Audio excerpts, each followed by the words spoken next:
Our planet is a vast archive holding countless mysteries, the keys to which, it would seem, have long been lost. Vanished peoples, monumental structures whose purpose is forgotten, inexplicable phenomena, and ancient legends.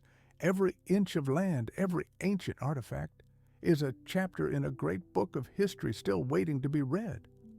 Are these echoes of long-forgotten science, traces of unimaginable technologies, or simply myths passed down by word of mouth for hundreds of generations? Our journey into the world of the inexplicable will take us from the scorching sands of Africa to the misty expanses of Asia, from the ice-bound lands of Europe to the sun-drenched canyons of America. Layer by layer, we will peel back the veil of time from humanity's greatest secrets. Get ready. Our immersion into the world's greatest unsolved mysteries begins now. Among the most daring and incredible hypotheses about the structure of our world, the idea of a hollow earth and the mythical civilization of Agartha stands out. Imagine that our planet is not a monolithic sphere, but merely a gigantic sphere, a thin shell within which lies a whole new world, with its own atmosphere and unique geological wonders. For a long time, this idea haunted explorers and adventurers. For centuries, humanity was convinced that the Earth was a solid sphere. But even when this theory was accepted by most scientists, belief in a hollow planet did not fade.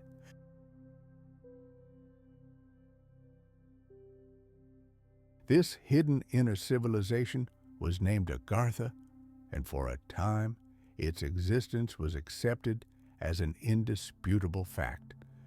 This concept was first proposed in the 17th century by scientist Edmund Halley, and it quickly captured the imagination of the people. Our planet was imagined as several concentric spheres nested within one another, each with its own independent atmosphere.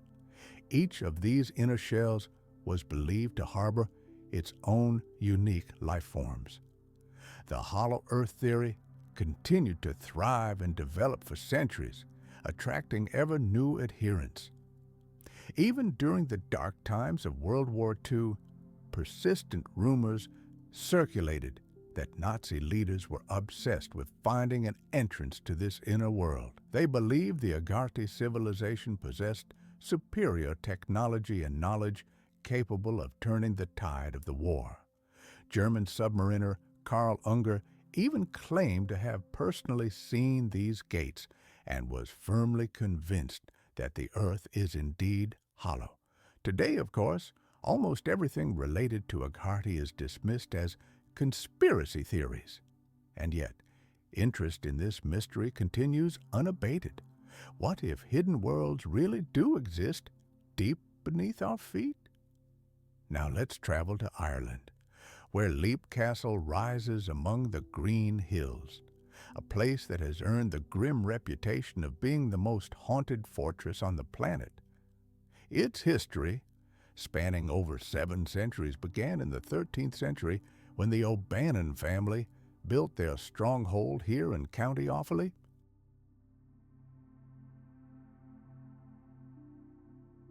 But 200 years later, following a bloody coup, the castle was seized by the O'Carroll clan. Their reign has gone down in history as an era of unimaginable cruelty and ruthlessness. Generation after generation, the castle's ancient walls became soaked in blood, becoming silent witnesses to endless intrigues, betrayals, and cold-blooded murders. In the 15th century, control of Leap Castle passed to the Derby family, but even after that, it changed hands many times. In 1922, flames engulfed the ancient fortress. After the castle fell into the hands of those loyal to the British Crown, a group of Irish nationalists burned it to the ground in a rage. Unsurprisingly, after so much tragedy and death, The castle is rumored to be home to numerous restless souls. Countless eyewitness accounts tell of eerie, ghostly figures and unexplained phenomena commonly referred to as poltergeists. The ruins of the burnt chapel, charred stones said to be the most eerie place on earth, have a particularly sinister reputation. A similarly heavy atmosphere can be felt thousands of miles away in the American state of Georgia, on the slopes of Blood Mountain. Its ominous name is more than just a beautiful metaphor. It was born from legends of ancient spirits who have found no peace. To visit this place means to be prepared to encounter the ghosts of the past, or even worse, the legends of Blood Mountain live on to this day.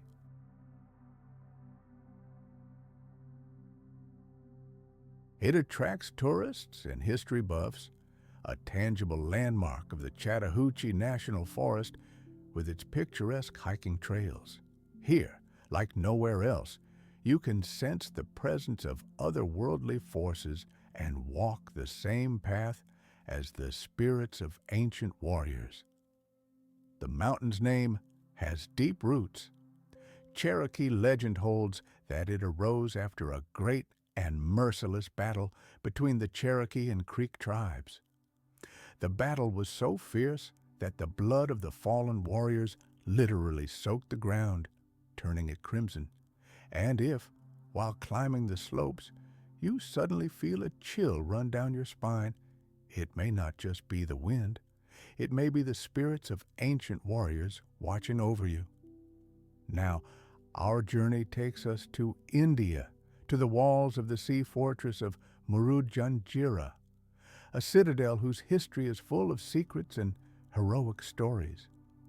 It has become a popular tourist destination, but it once served as a reliable shield for local residents, protecting them from the merciless attacks of European colonizers, the British and Portuguese. The fortress's history began in the 15th century with a modest wooden fort erected by local fishermen on the coastal cliffs to protect against pirates. This outpost effectively fulfilled its purpose, deterring anyone who dared to encroach on these lands.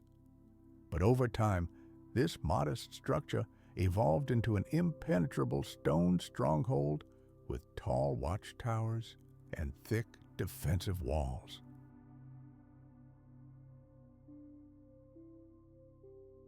It was armed with cannons and rifles to repel attacks from the sea. Imagine the might of this bastion. According to various estimates, no fewer than 572 cannons stood on its walls. This made the fortress virtually impregnable. Murudjanjira's defenders could unleash a barrage of fire in any direction, possessing a power unmatched by any ship of the time that dared approach too closely. However, despite its formidable history and impressive fortifications, today the fortress has lost much of its former glory.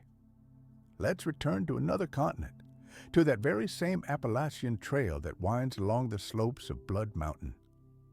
Many hikers along this route report a strange and unsettling sensation. They hear footsteps right behind them, but when they turn around, they see no one. Others notice fleeting shadows gliding between the trees, turning an ordinary hike into a real test of nerves. This trail is literally saturated with supernatural stories, ghostly silhouettes, mysterious whispers, and a chilling feeling of being constantly watched create an eerie atmosphere. On clear nights, mysterious flickering lights can sometimes be seen at the mountaintop. Perhaps these are unidentified flying objects, or perhaps simply the flashlight of a lost hiker. Some scientists try to attribute these phenomena to atmospheric effects, but who would believe such simple explanations when alone in the dark forest?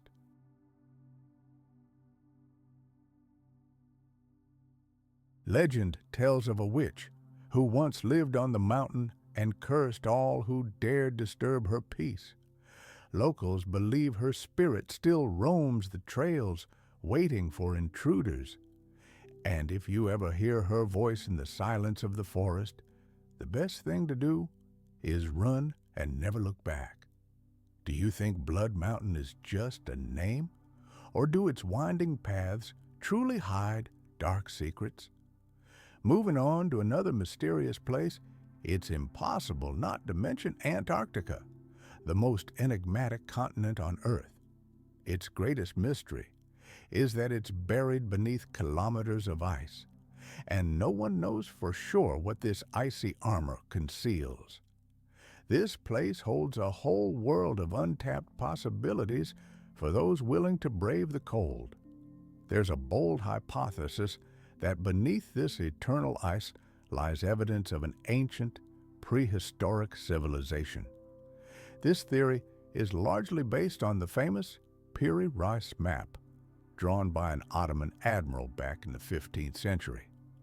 It depicts a landmass in the southern hemisphere, but with one striking detail: there's not the slightest hint of ice. How is this possible? Meanwhile, in Northern California, a majestic snow-capped volcano rises, Mount Shasta. It sits at the southern end of the Cascade Range, stretching from British Columbia through Washington and Oregon. Want to learn more about its secrets?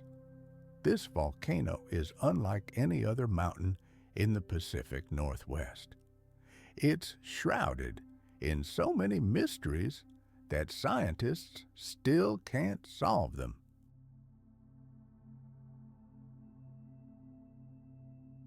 Every year, about 26,000 visitors flock to the small town at its foot. They buy crystals, peruse esoteric literature in local bookstores, and seek to uncover the deep mysteries of the earth and its hidden powers. But the main reason people come here is persistent rumors of the existence of a secret crystal city called Telos within the volcano. According to legend, it was built by the ancient inhabitants of the mythical Lemuria within Mount Shasta. Zoologist Philip Slater first discussed this in 1864, believing that the continent of Lemuria sank to the bottom of the Indian Ocean millennia ago. Following this catastrophe, 25,000 surviving Lemurians sought refuge within Mount Shasta and built a magnificent city there, completely isolated from the outside world. Legend claims that this highly developed society exists to this day. And although modern scientific research has found no conclusive evidence, many continue to believe in a mysterious community dwelling within Mount Shasta. This belief remains unshakable among those seeking answers about ancient civilizations and unexplored corners of our planet. It's interesting to recall the fact that the Ottoman admiral knew about the continent beneath South America long before any European set foot there. To him, it wasn't a lifeless, icy desert, but a perfectly ordinary land. This is truly astonishing since, according to conventional scientific evidence, Antarctica was last free of its ice cap approximately 35 million years ago.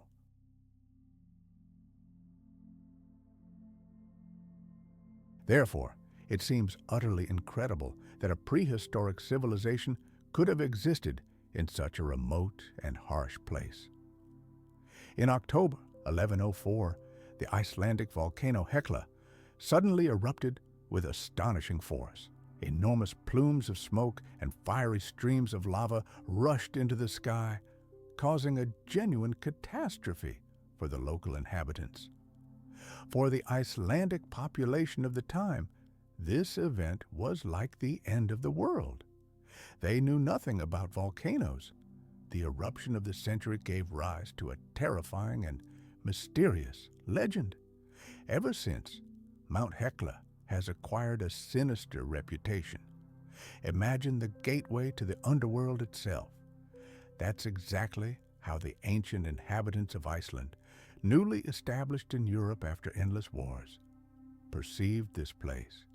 It seemed to them as if the earth itself had opened its fiery maw and spat flames straight into the heavens. Even after the first, most terrifying eruption had subsided, the primal terror of this volcano remained etched in their hearts. When flocks of birds circled above the crater, they saw them not as feathered creatures, but as the restless souls of the damned flying to eternal torment in the flames of hell. Mount Hekla acquired such a sinister and mystical reputation that generations of local residents were convinced that it was here that witches gathered for their dark Sabbaths to worship the devil himself.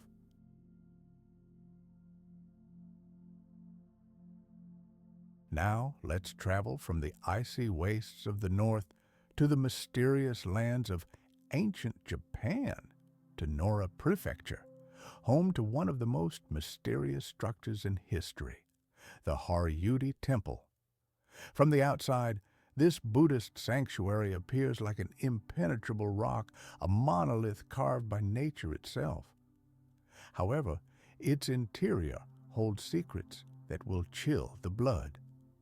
At first glance, it's an ordinary temple, but once hidden in its deepest depths was a mysterious statue of a creature eerily reminiscent of a giant lizard. For some researchers, this figure is not just a figment of the imagination, but direct evidence that a highly advanced civilization visited our planet in ancient times. The temple is one of the 7 great shrines of Ikaruga, founded in 647 by Prince Shotoku himself. An ancient legend tells of how, many years ago, the prince came face to face with a lizard-like creature that came from the depths of space. This encounter so astonished him that he ordered a statue to be sculpted in honor of this mysterious visitor and placed in the temple. The statue is said to have depicted a humanoid lizard with human arms and legs. Its head was reptilian, with deep-set eyes and a beak-like mouth. But most strikingly, the figure was clad in something resembling armor or a high-tech suit, tightly clinging to its body. Let's leave this mystery behind and explore other mythical places on our planet. Before us stands Mount Kailash, a pearl of eternal snow.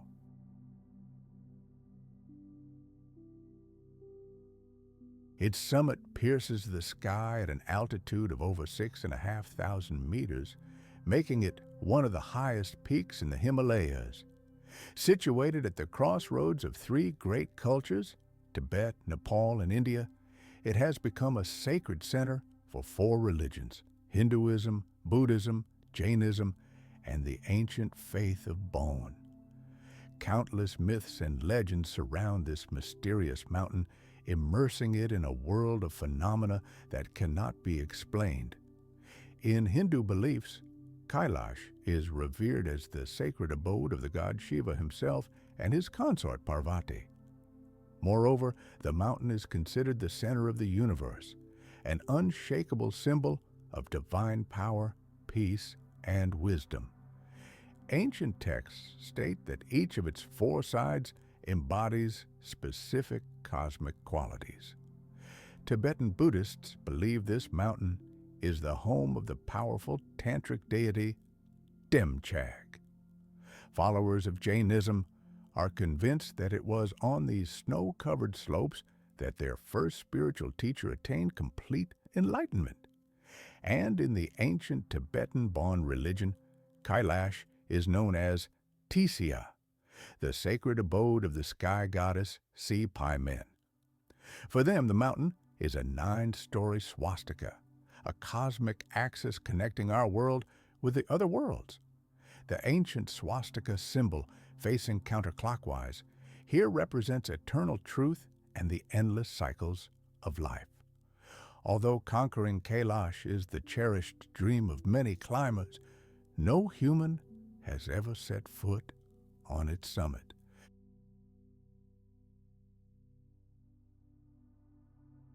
The main reason lies in the deep-seated belief that such an act would be an unheard-of insult to the gods. Furthermore, the mountain is renowned for its brutally cold climate and is surrounded by numerous rumors of deadly danger. It is even said that its location is constantly changing, like in the wizarding world of Harry Potter. However, the true reason for its inaccessibility is that Kailash is considered too sacred for humankind to dare conquer. Even the Chinese government has imposed a strict ban on any attempts to climb it. Legend has it that the only mortal to have successfully reached the peak of Kailash was the Tibetan monk and mystic Milarepa. But perhaps he was aided by forces beyond the control of mere humans. The history of this mountain continues to shroud it in mystery and allure. Its inaccessibility only fuels the interest of adventurers, as it is here, according to legend, that gods and enlightened beings chose to make their home, uniting heaven and earth. Powerful spirits, both good and evil, can be encountered in these places. In 2017, the same enigmatic statue was recovered from a Buddhist temple, adding a new mysterious chapter to the annals of this sacred mountain. What if Kailash is more than just a mountain? What if it's an ancient man-made pyramid, perhaps the largest on the planet? Some Russian scientists have hypothesized that it's mysteriously aligned with other pyramidal structures around the globe, as if connected by invisible energy lines.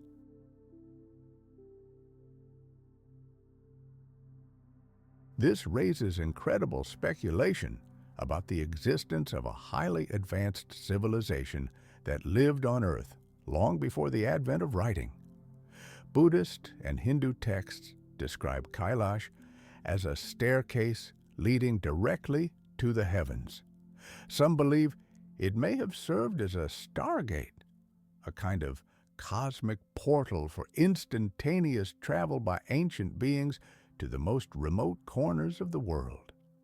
According to ancient manuscripts, no one should ever set foot on the summit of Kailash.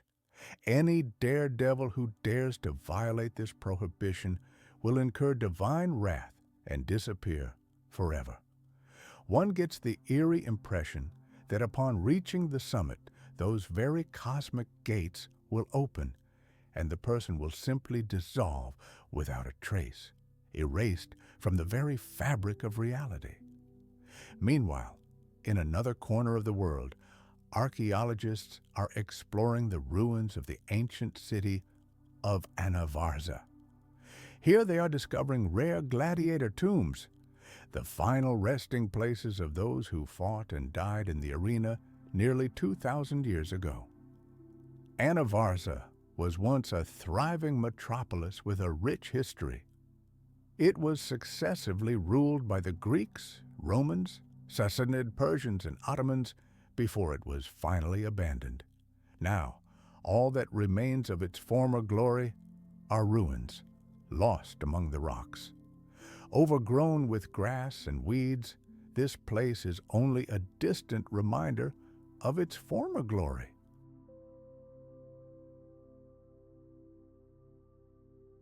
On the southern outskirts of the city, scientists have discovered a gladiator's necropolis and the remains of a vast ancient arena, a grisly reminder of the bloody spectacles of the past.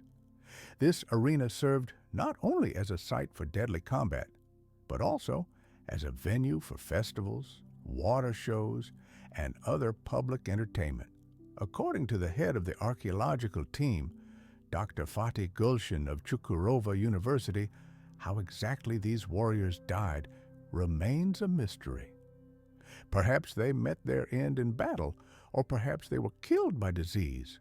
However, the discovery of an entire cemetery with numerous skeletons suggests a grim conclusion. Most of them ended their lives on the blood-soaked sand of the arena. Let's travel to Scotland, to the town of Boney Bridge. This corner of the world is considered one of the most mysterious on the planet. Around 300 sightings of unidentified flying objects are recorded here each year. This small Scottish town, nestled between Glasgow and Edinburgh, has become famous thanks to countless UFO encounters over the past 30 years. Despite its modest population, Boney Bridge holds the world record for the most sightings per capita. But what is it that draws so much attention to this place? The answer remains unanswered, although interest in extraterrestrial life here dates back to the industrial boom of the late 18th century. The most famous sighting occurred in 1992.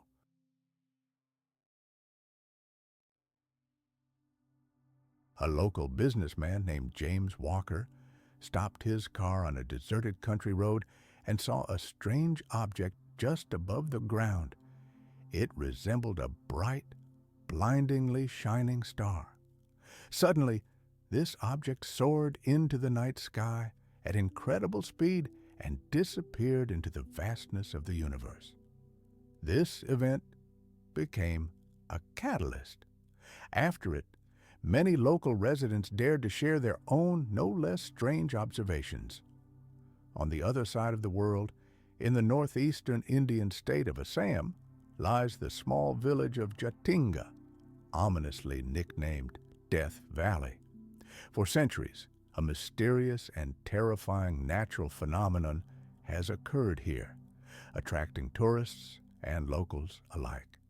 Every September, just after the end of the monsoon season, on dark, moonless nights, dozens of species of birds flock to the village. They act as if completely disoriented and plummet straight toward the village lights, crashing to their deaths on the ground. Locals believe these birds are spirits of misfortune. Some even use long bamboo poles to knock down those birds that don't fall to the ground. Scientists speculate that the mass death of birds is caused by a unique combination of factors: strong winds, dense fog, and altitude. These conditions confuse the birds, and disoriented, they fly toward the village lights to their deaths.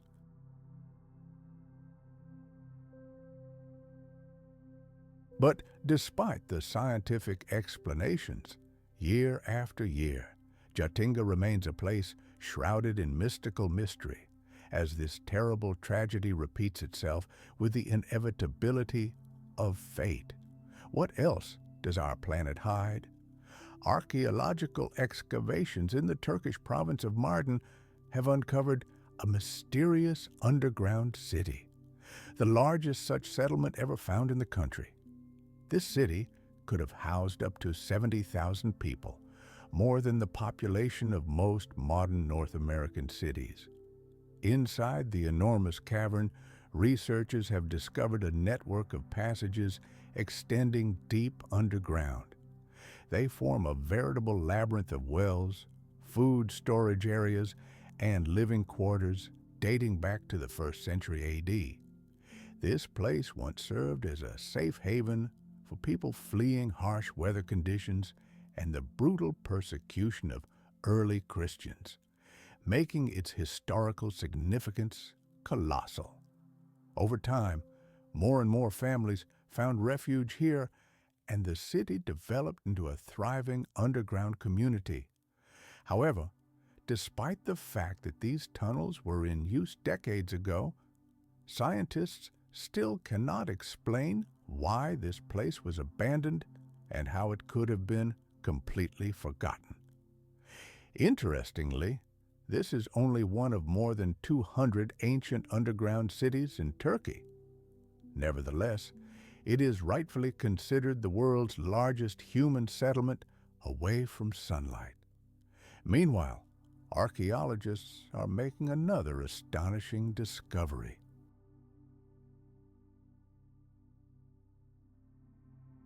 A lost city, never before explored, has been discovered on a mountaintop in Greece. This ancient settlement is estimated to be 2,500 years old and doesn't even have an official name yet. The discovery was made by a team of Swedish and Greek archaeologists who traveled inland nearly 200 miles north of Athens. There, high in the clouds, rises Mount Strangulia, where the buried city, covering nearly 100 acres, lies. Researchers have already found the remains of towers and collapsed walls. Imagine a scene that could serve as the premise of a science fiction novel. High in the mountains, shrouded in clouds, lies a plateau where time seems to stand still. It is here that paleontologists have discovered the remains of towers and walls, built by nature itself, but looking like the ruins of an ancient citadel. These cliffs, like gigantic gates, once welcomed not people, but prehistoric creatures that found a home here. The most incredible thing is that at the foot of this gigantic mountain, there is absolutely no trace of the unique ecosystem that flourished above. Based on analysis of fossilized flora and fauna, scientists theorize that this isolated life originated here at the very beginning of the Jurassic period. It appears that this lost world reached its peak about 150 million years ago, but was doomed to collapse during global climate change that preceded the emergence of new, more advanced predators.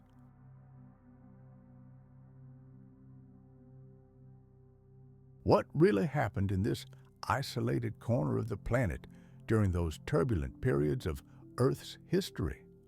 Meanwhile, half a world away in modern-day India, researchers made an equally astonishing discovery.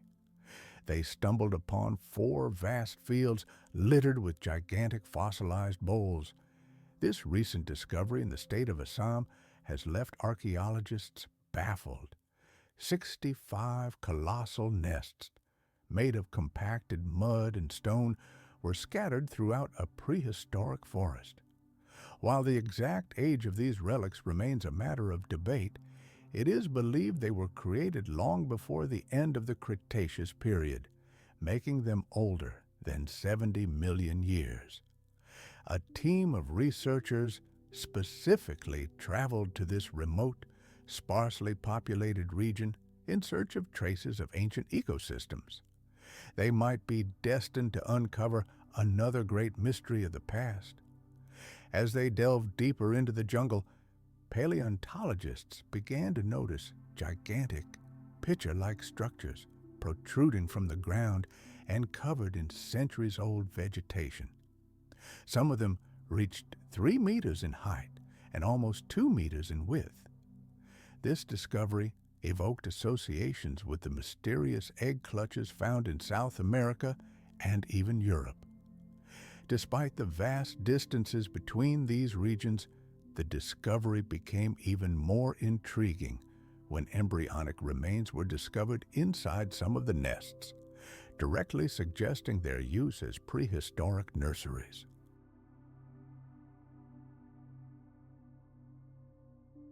However, the true purpose and identity of these nests to a specific dinosaur species remain questionable, and their presence in the remote forest continues to intrigue scientists.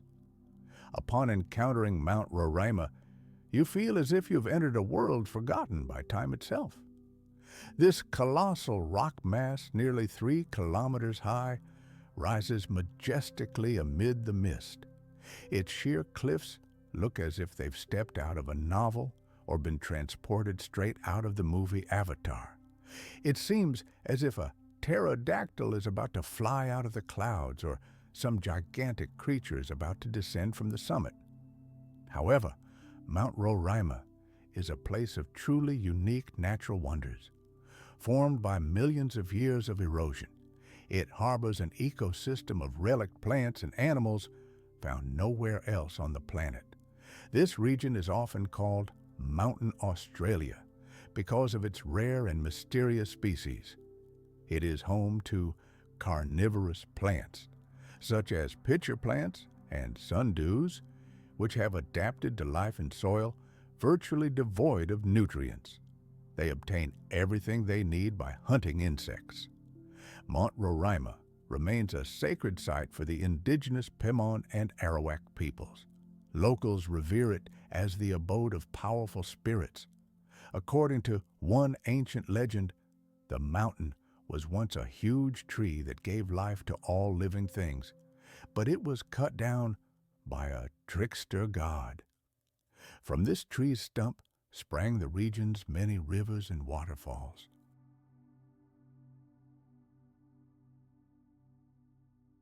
The mountain's summit is shrouded in dense fog year-round, and its eerie, almost unearthly silence has inspired stories of hidden civilizations and lost worlds.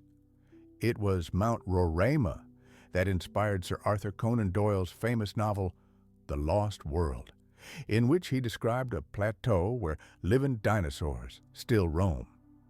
The first European explorer to see this mountain was Sir Walter Raleigh in 1595.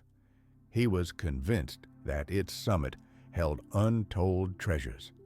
However, more than 200 years passed before scientists succeeded in scaling its peak. Climbing Roraima remains an incredibly challenging task. Its cliffs are practically vertical, reaching straight to the sky. There is still no convincing evidence that prehistoric humans ever inhabited Roraima's summit. However, the lack of research means that this possibility cannot be ruled out definitively. Let's move to the north of Europe, to Karelia. Here lies Mount Votavara, a place so mysterious that it could serve as the setting for a dark Scandinavian fairy tale designed to frighten naughty children. The ancient Sami, who inhabited these lands long before the advent of modern peoples, believed the mountain was a gateway between worlds, a sacred space where their shamans could communicate with the spirits of their ancestors and perform secret rituals. Their worldview was based on animism, the belief that everything around them is animated, from animals and trees to streams and the rocks of the mountain itself.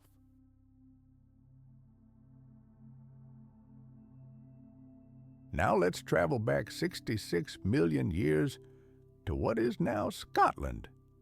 Imagine a small valley that would one day, in the distant future, become the town of Bonnybridge.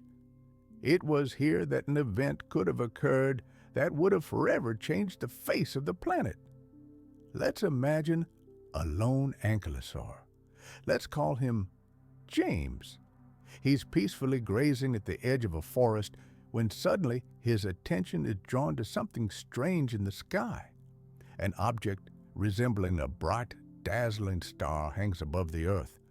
With alarm and curiosity, the ancient lizard watches as this star begins to grow rapidly and then plummets downwards at incredible speed like a fiery stone hurled by the gods. The next moment, the sky explodes and a fiery wave sweeps away everything in its path. After this event, all life on the planet is changed forever. In northeastern India, in the state of Assam, lies the small Jatinga Valley, which has earned the eerie nickname Death Valley. A mysterious natural phenomenon has been occurring here for centuries. Every September, immediately after the monsoon season, on dark, moonless nights, hundreds of birds begin circling above the valley. They behave extremely strangely. They become aggressive and disoriented, then dive like stones toward the village lights, crashing to the ground. Locals believe these are evil spirits descending from the heavens.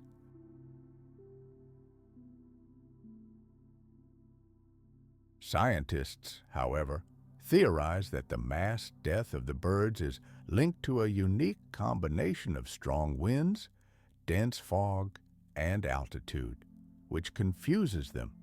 But what if something similar happened millions of years ago? Imagine an ancient gorge with fissures at the bottom oozing toxic gas. Flocks of pterosaurs flying to roost become trapped in this invisible trap. The gas confuses them, disorientates them, and one by one they fall to the bottom of the gorge, becoming easy prey for the predators waiting below. During archaeological excavations in the Turkish province of Mardin, a mysterious underground city was discovered, the largest such settlement in the country. Inside the cave, researchers discovered a complex system of passages extending to enormous depths. They formed labyrinths with wells, storage areas, and living quarters. Archaeologists estimate that this underground city could have housed up to 70,000 people. But let's imagine it wasn't man-made. What if it was a gigantic system of burrows dug millions of years ago by a colony of prehistoric mammals or even small herbivorous dinosaurs? They may have used these caves as shelter from the harsh climate and, more importantly, as protection from the giant predators that roamed the surface. Over time, more and more families moved underground, turning the place into a thriving subterranean community. However, researchers still cannot explain why these caves were abandoned.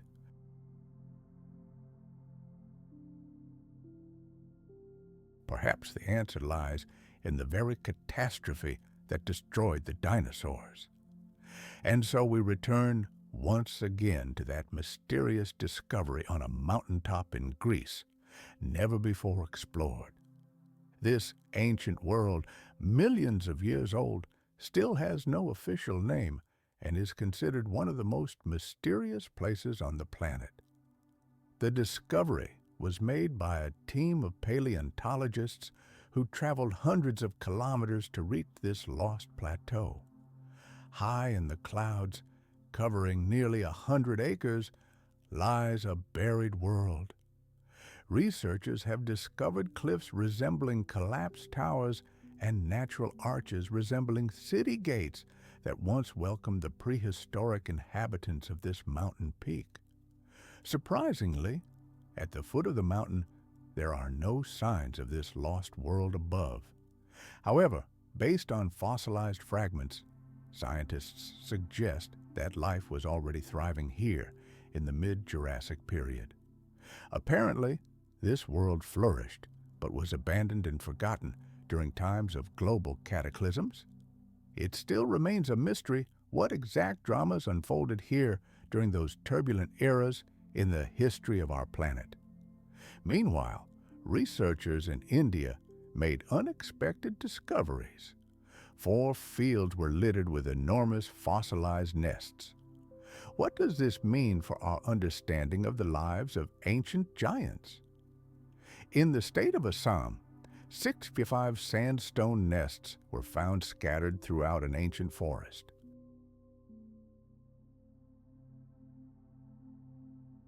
Although archaeologists cannot yet accurately determine their age, they are believed to have been created during the late Cretaceous period, making them over 66 million years old. The discovery occurred when a group of researchers ventured into a remote forested area. Venturing deeper into the jungle in search of traces of ancient cultures, they came across giant boles, towering above the ground and entwined with vines. Some of these nests reached a height of 3 meters. Interestingly, these enormous structures resemble mysterious nests discovered in Laos and Indonesia, suggesting how widespread these species were across the planet. And the mystery only deepens as human remains have been discovered in some of the most massive stone jars, adding an ominous note to this age-old mystery. When you find yourself at the foot of Mount Roraima, you feel as if you've stepped into a portal leading to another prehistoric world. This colossal mountain range, rising to a height of almost 3,000 meters, is surrounded by absolutely sheer, inaccessible cliffs. It seems less like a geological formation than the pages of a forgotten fantasy novel or the set of a film about distant planets like Avatar. Here, you can't help but expect a winged dragon to emerge from the clouds or a colossal blue-skinned creature to descend from the heavens. However, behind this almost alien-like facade, the mountain conceals true biological treasures.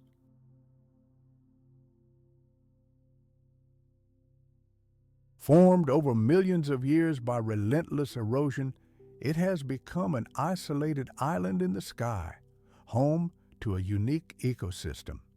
It is home to amazing plants and animals found nowhere else on the planet. It's no wonder this lost world has been nicknamed Mountain Australia. So rare and unusual are its flora and fauna. Take, for example, the carnivorous pitcher plants and sundews, which have learned to hunt insects to survive in this virtually barren soil. For the indigenous Pimon and Arawak tribes, Roraima is not just a mountain, but a sacred spiritual place. They consider it their ancestor, the abode of powerful ancestral spirits. One ancient legend says that Roraima was once not a mountain, but a gigantic tree, the source of life for the entire world. But a trickster god cut it down, and from its mighty trunk flowed all the rivers and waterfalls that nourish this region to this day.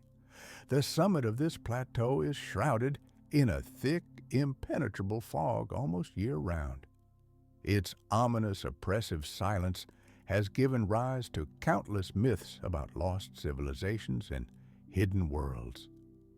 It was this atmosphere that inspired Sir Arthur Conan Doyle to write his famous novel, The Lost World, in which he described a plateau where dinosaurs still roam freely. But what if this is more than just fiction? Could this place truly hold the secrets of ancient, previously unknown cultures?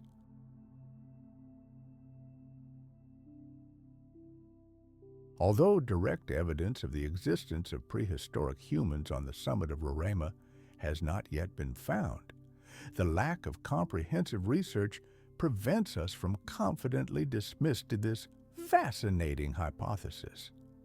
The first European to see this stone colossus was Sir Walter Raleigh, back in 1595.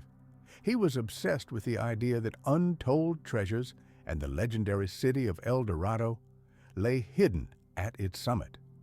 However, more than 2 centuries passed before explorers were finally able to conquer this impregnable fortress. Climbing Roraima is a test of human capabilities. Its cliffs soar skyward in near vertical walls, raising questions about how ancient people might have interacted with this place and whether those mysterious jars were part of some incredibly complex funerary ritual. But the true purpose of these gigantic vessels remains one of the greatest mysteries, and their silent presence deep in the jungle continues to captivate scientists. If the sight of a strange moss-covered boulder conjures up images of mystical rituals and ancient secrets, then you'd certainly find common ground with the Sami people. These people, who inhabited northern Europe long before the arrival of the Vikings, are considered one of the last indigenous peoples on the continent to preserve their ancient beliefs. The ancient Sami believed that Mount Vatavara was more than just a rock, but a gateway connecting the world of the living with the spirit world.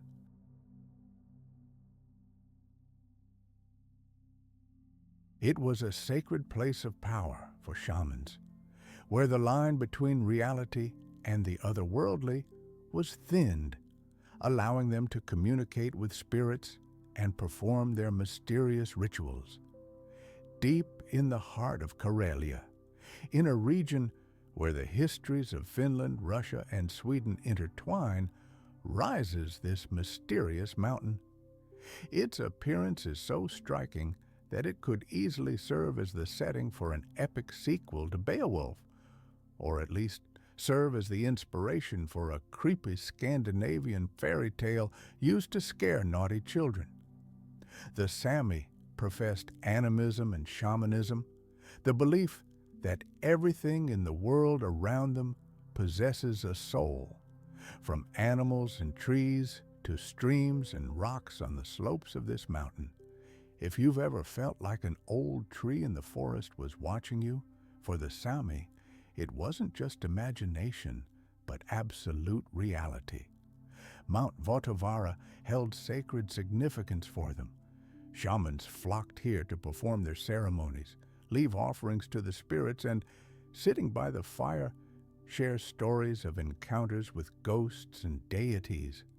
Even today, followers of neo-paganism and those simply seeking spiritual revelations flock to this place to tap into its unusual energy and admire the bizarre stone formations. These cliffs are a true gem of Karelia. This region is also famous for its ancient petroglyphs and mysterious boulders scattered along the shores of Lake Onega, the second largest in Europe.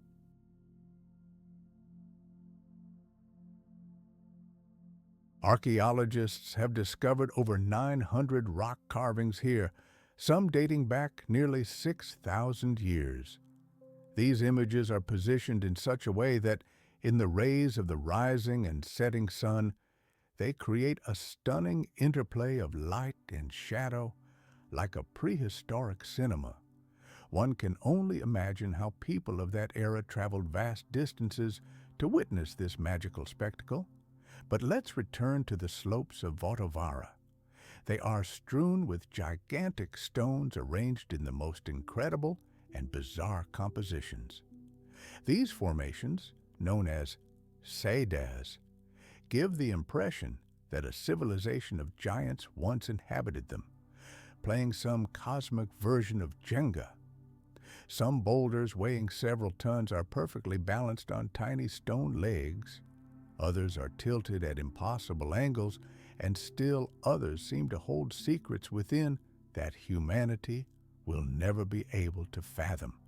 If there's a place on Earth where one can physically sense the presence of ancient spirits, it's undoubtedly here. For the Sami, Sedas were not just stones, but the homes of powerful spirits, and any disrespect for them could bring terrible misfortune upon a person. Meanwhile, let's travel to the Norwegian town of Hessdalen. Since the 1930s, completely inexplicable phenomena have been observed here. Mysterious lights appearing in the sky. Imagine you're walking through a silent, secluded mountain valley in Norway, breathing in the crystal clear air, enjoying the pristine silence.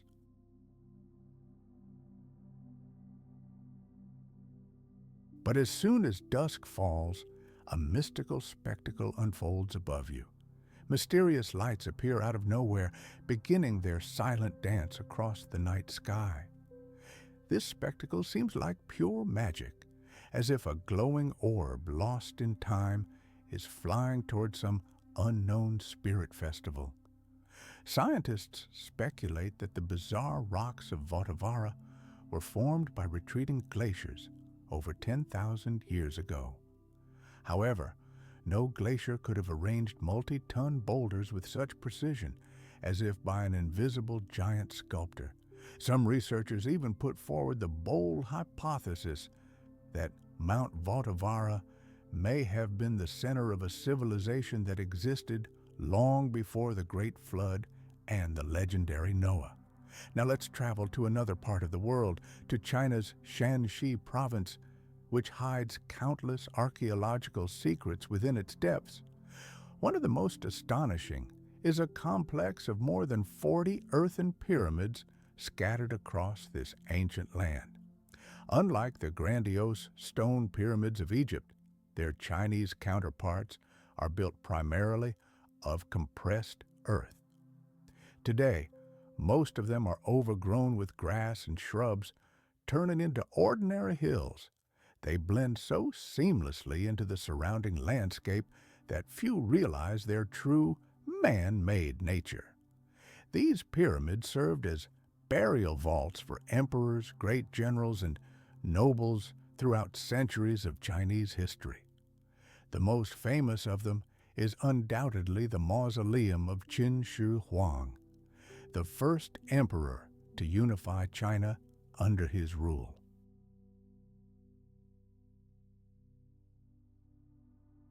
The entire world knows of his terracotta army, discovered in this burial complex. However, this is just the tip of the iceberg. Dozens of other tombs are hidden in the surrounding area, each a sealed world filled with ancient artifacts and funerary goods. The air of mystery surrounding the Shinashi earthen pyramids only enhances their allure. These enigmatic structures are under the strictest protection of the Chinese government, and information about them barely leaks out to the outside world. Most of these sites are tightly closed to tourists, making them a true holy grail for researchers and archaeologists from around the world. Now let's return to the Hessdalen lights. These lights resemble neither car headlights nor fireworks. They can be blindingly white, yellow, or blood red, and hang in the sky for anywhere from a few seconds to an hour or more. Sometimes they streak across the sky at breakneck speed as if chasing an unseen target. Other times, they sway slowly or hang motionless in the air, as if running out of energy. In the early 1980s, Hessdalen became a veritable mecca for supernatural hunters. Locals reported sightings of these lights 15-20 times a week, more often than many people drank coffee at the time. However, by 2010, the frequency of sightings had plummeted to 10-20 times a year. Perhaps the mysterious lights simply grew tired of such intense attention. To this day, no one has been able to provide a definitive explanation for this phenomenon.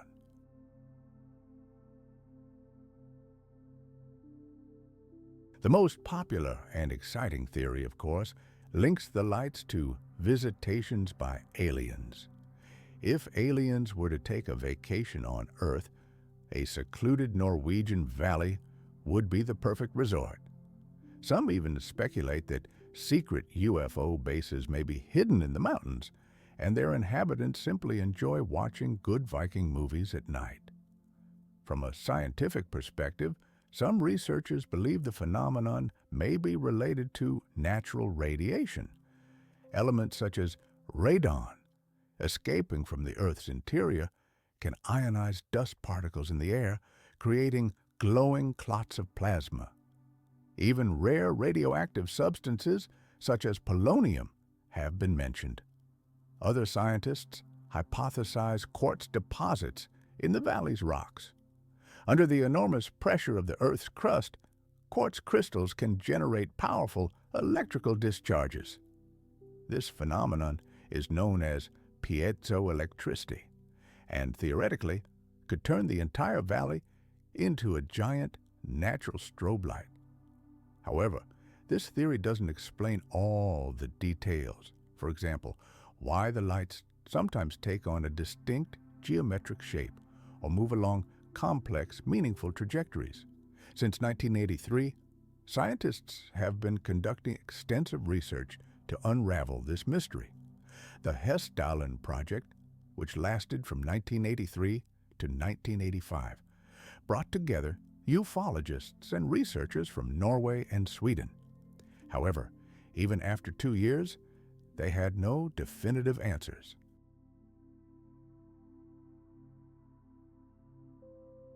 A subsequent project called Triangle, launched in 1990, also failed to shed light on the mystery. Between 1997 and 1998, a scientific experiment captured video of a glowing pyramid-shaped object literally dancing above the valley, but its true nature remained a mystery. Since 1998, An automatic measuring station in Hessdalen has been continuously monitoring, recording all data in the hope that it will one day help unlock the secret of the mysterious lights. But what if ancient myths aren't just fairy tales? Do you believe in the existence of giant monsters known as trolls? Well, get ready. Grab your imaginary Viking shield and pour yourself a cup of strong coffee, because we're entering a world where legends come to life. Let's delve into one of the most enigmatic and captivating chapters of paleontology, the story of mythical creatures that have survived to this day, the legend of living dinosaurs. For centuries, tales of enormous, elusive, and rather dangerous creatures have become an integral part of African folklore. These monsters are believed to roam the impenetrable swamps of the Congo River Basin, terrifying random travelers. However, according to legend, in most cases, they leave people alone unless provoked. In the early 20th century, something mysterious happened. Someone claimed to have captured a true living sauropod. Rumor has it that the blurry image was taken by a reconnaissance party during an expedition in the jungles of the heart of Africa.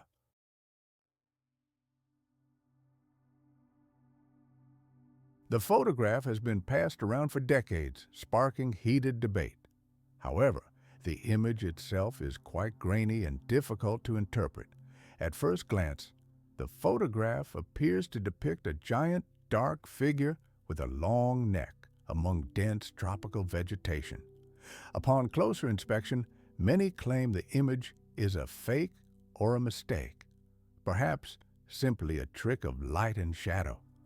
It's remarkably reminiscent of scenes from early Lost Worlds films, leading some to speculate it was staged for mystical effect. Despite the lack of conclusive evidence, this photograph continues to attract attention and generate controversy. Nevertheless, tales and legends of living dinosaurs continue to generate immense interest around the world. Perhaps this is because we all long to believe in the existence of enigmatic creatures like Bigfoot or the Loch Ness Monster, and of course, the mysterious lizards that supposedly still roam the deepest reaches of Africa. The legend of Mokele Mbembe lives on in the hearts of researchers and inspires new generations to explore the world of myths and mysteries of prehistoric nature. Now let's move on to South Africa, to the Limpopo province.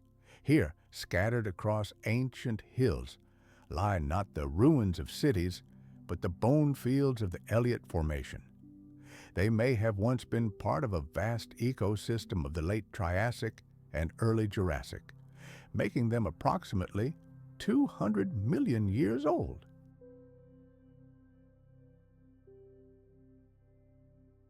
However, some researchers suggest that these deposits are much more complex and may be linked to several waves of extinctions and resurgences. Most evidence points to a transition from the Triassic to the Jurassic. This is a striking time difference, although a precise chronology of events has not yet been established. Nevertheless, most studies suggest that the inhabitants of these lands were highly adapted creatures that transformed the surrounding landscape. Herbivorous dinosaurs, such as Massospondylus, carved entire forest clearings, and predators controlled their populations, maintaining a delicate balance. While the exact cause of these mass graves remains a mystery, their rock strata remain shrouded in mystery. What was the true purpose of these ecosystems? Could they have been part of a single, vast, long-lost world? These questions remain unanswered. The intriguing story of one young Allosaurus adds yet another layer of mystery to the region. Imagine this.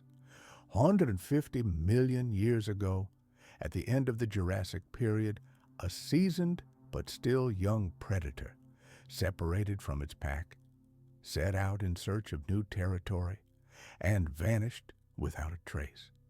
It had previously sensed a strange vibration in the ground as it approached a canyon near geothermal fields. This vibration intensified, triggering an animalistic fear, forcing it to retreat. However, hunger and desperation compelled it to return. It had nothing with it but its instincts, sharp claws, and teeth.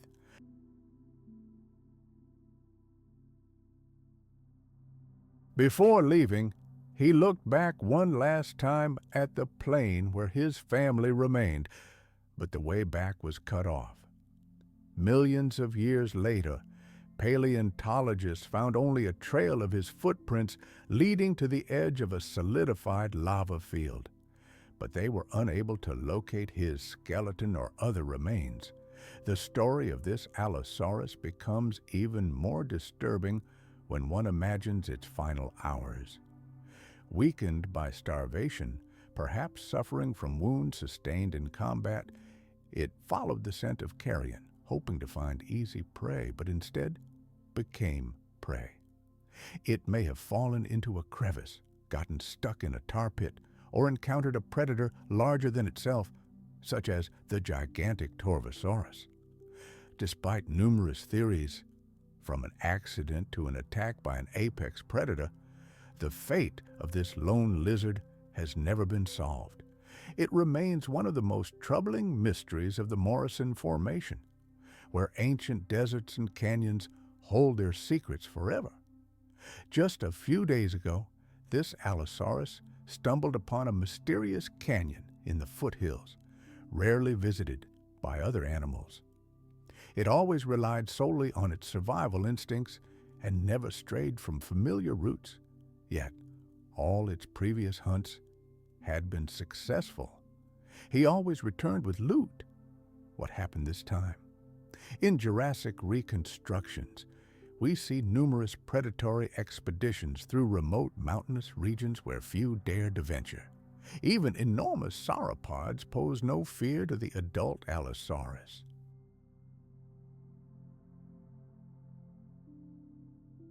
However, upon entering this canyon for the first time, it felt a powerful, inexplicable vibration throughout its body. The fear was so overwhelming that it was forced to abandon the place.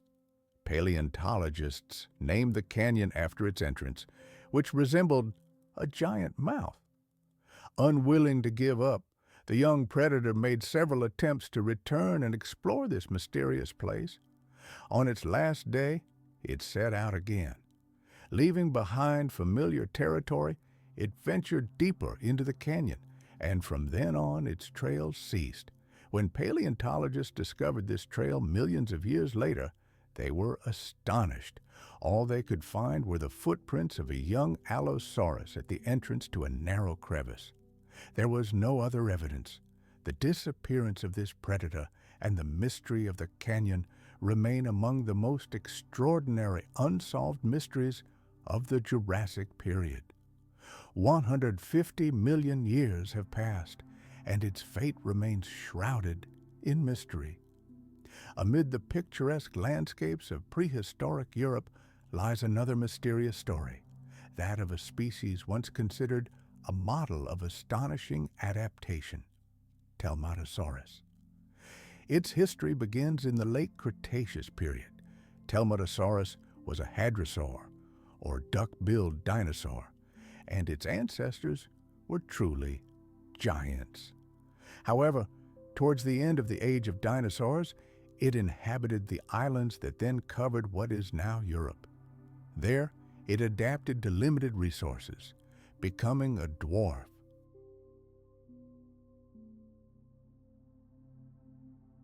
Its remains were first discovered in 1895, but it was decades later that scientists realized what they were dealing with.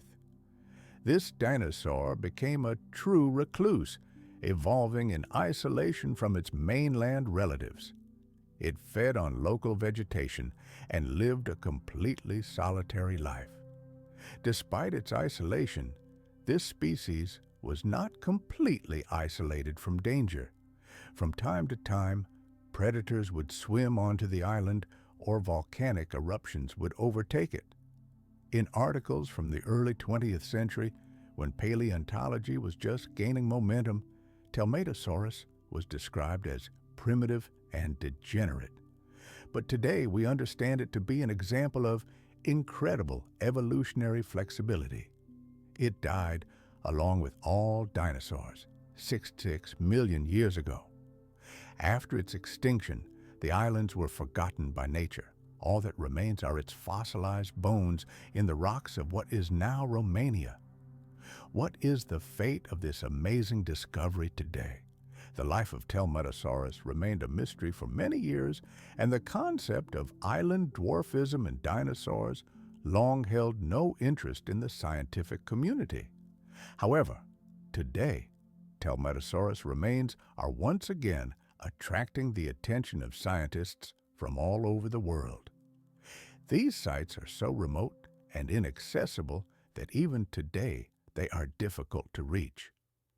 To reach these excavations, one must traverse mountains and gorges to reach the site where this amazing dinosaur spent the last millions of years of its evolution.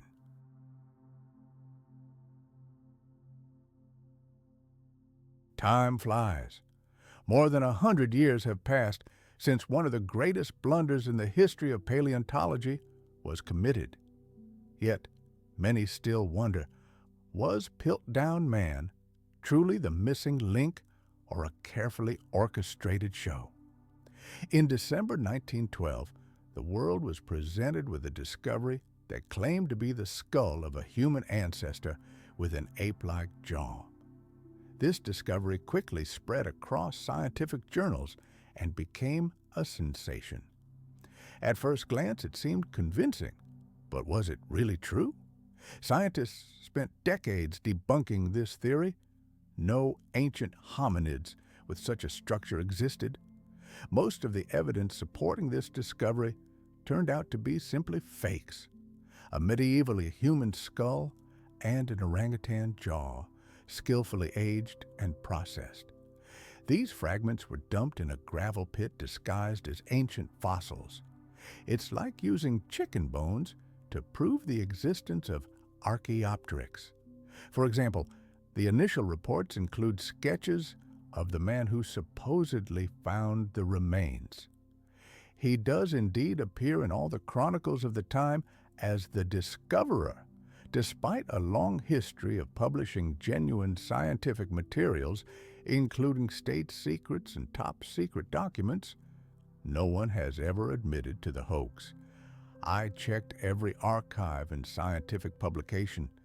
Even the most inaccessible corners of libraries failed to provide an answer.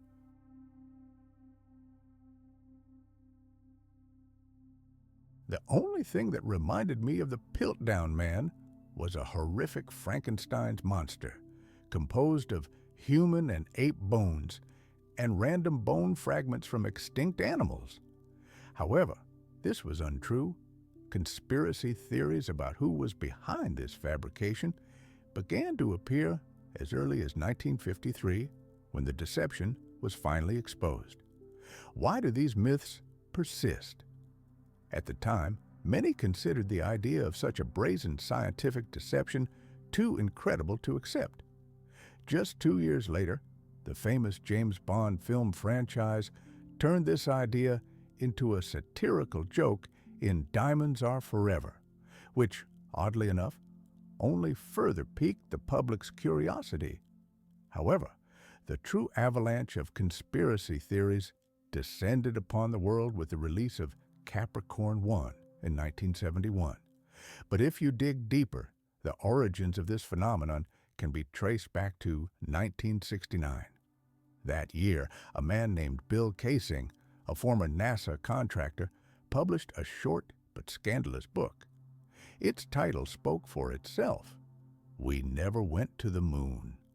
In it, he boldly declared that the entire landing on Earth's satellite was nothing more than a grandiose staging.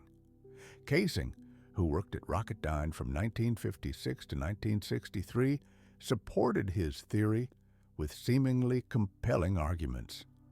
He pointed to the complete absence of stars and photographs from the lunar surface, wondered why there wasn't even the slightest crater from the powerful engines beneath the lunar module, and drew attention to the unnatural placement of shadows in the images.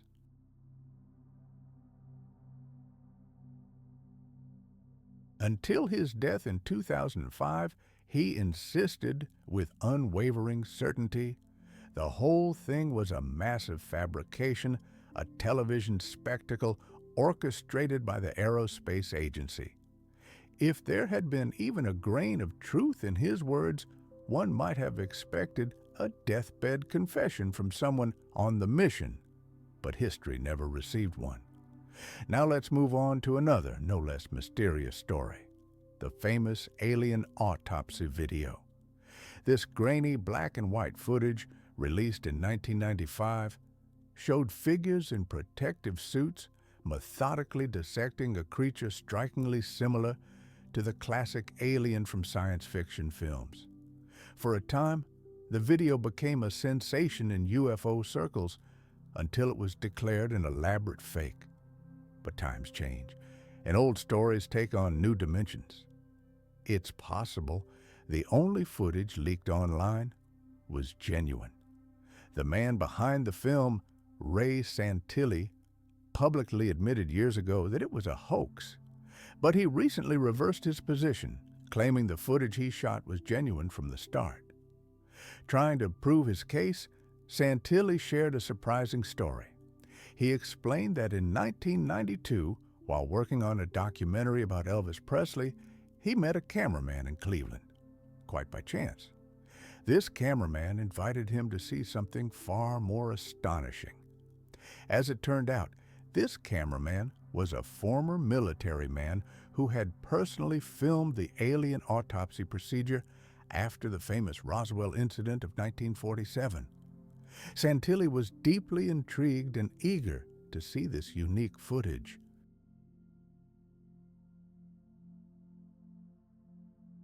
After 2 years of tedious negotiations, he finally gained access to the original film.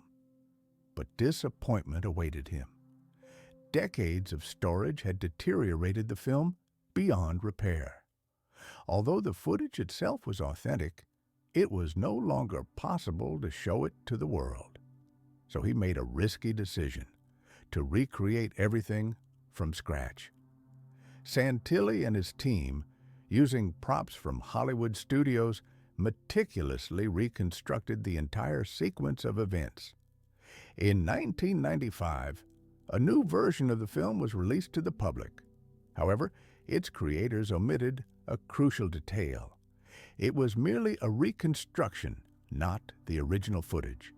Millions of viewers worldwide were misled. Eventually, according to Santilli, he managed to recover a fragment of the original film, which was thought lost. In a desperate attempt to prove his case, he released a single frame, which he swears was taken from the real film, not its Hollywood copy. Despite the heated debate, Santilli stands firm. It was never a hoax outright. He claims he was doing the same thing restorers around the world are doing. Only instead of restoring the Mona Lisa's smile, he was working on the entrails of the supposed alien. Now let's turn to a much darker chapter of history and discuss the mysterious phenomenon of gibbeting. Have you ever heard of this type of punishment?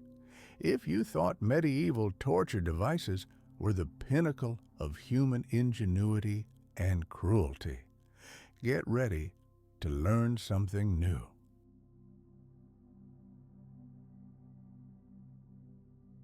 Picture this: you're sentenced to death and hanged, brought to a state of clinical death, and then, just when it seems the torment is over and you can safely depart for the next world, your lifeless body is placed in a cramped iron cage and hung for all to see, like a sinister decoration by a busy road.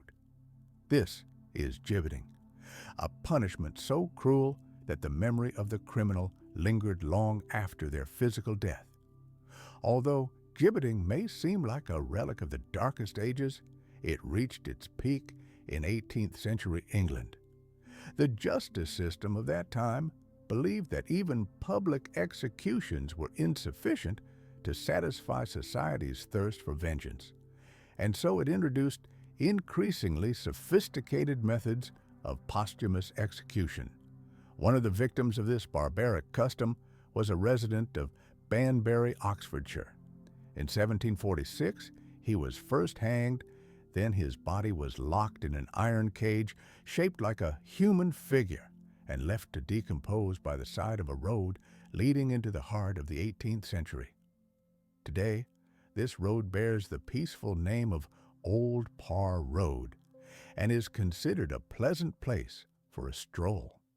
Sarah Tarlow, an archaeologist and leading expert on gibbeting, has devoted years to studying this phenomenon. She examined 16 surviving cells across England. Curiously, at the same time that such brutal punishments were being practiced in England, in other parts of the world people were reminiscing about the legendary heroes of antiquity.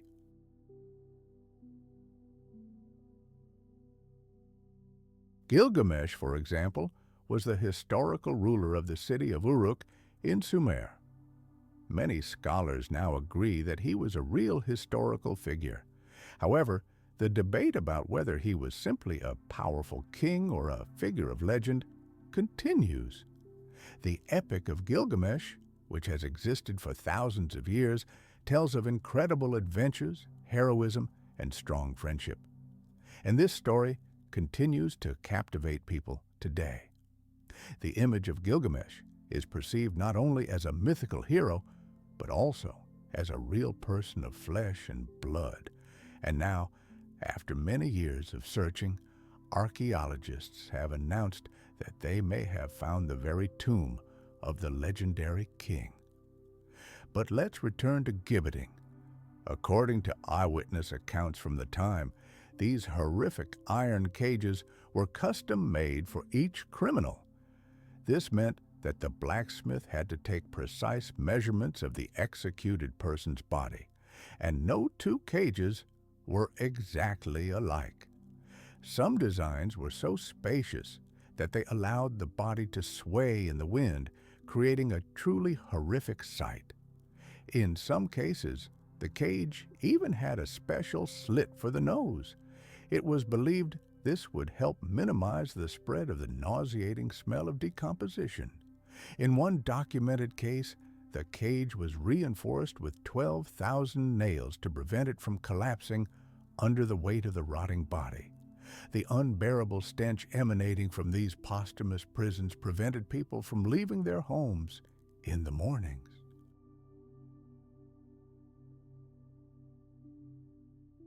An interesting fact: women were never subjected to this strange punishment. This wasn't due to any special respect for them, but for a purely practical reason. Their bodies were of great value to medical schools, which desperately needed cadavers for autopsies. Therefore, regardless of the severity of the crime, the bodies of executed women were usually sent straight to surgeons. The original idea of gibbeting was to intimidate potential criminals and serve as a warning. But in practice, this method didn't work. People even managed to commit crimes right under the hanging cages. One of the most shocking stories of the time tells of a 16-year-old girl who invited her friend to a picnic under a gibbeting cage and poisoned her there, jealous of her new job. The irony was truly grim. By the 1730s, gibbeting had lost its popularity and transformed from an act of terror into a source of public unrest. In 1832, when two criminals were sentenced to this procedure, the crowd no longer showed the same interest in the brutal spectacle. People behaved provocatively, blocked roads, and even attacked the police. This was a clear signal that society had had enough of the sight of decomposing corpses on the roadside. Finally, in 1834, gibbeting was officially banned by law. Now let's travel to the ancient city of Uruk, located in the south of modern-day Iraq. It was one of the world's first megacities, a center of innovation, monumental architecture, and the birthplace of writing.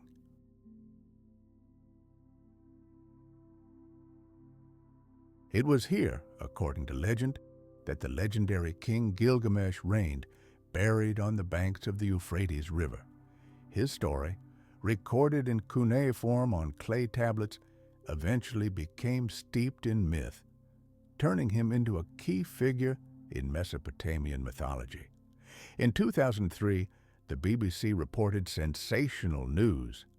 Archaeologists had possibly discovered the tomb of Gilgamesh. German researchers working on the excavation discovered something underground that, by all indications, could be the lost mausoleum of the ancient king. However, the world was on the brink of war at the time. The United States had launched an invasion of Iraq, and the archaeological expedition was forced to hastily abandon the excavation site. Jörg Fassbinder, an employee of the Bavarian State Office for Monument Protection in Munich, reported that they had discovered traces of an unknown structure. He suggested that it could very well be a tomb, given its unique location. The structure was found in the bed of a dry branch of the Euphrates River and was the only place in the entire area where signs of man-made construction were visible. Fassbinder drew worldwide attention to the discovery, but at the same time urged caution. "There's no need to rejoice prematurely," he said. "We've certainly made an important discovery.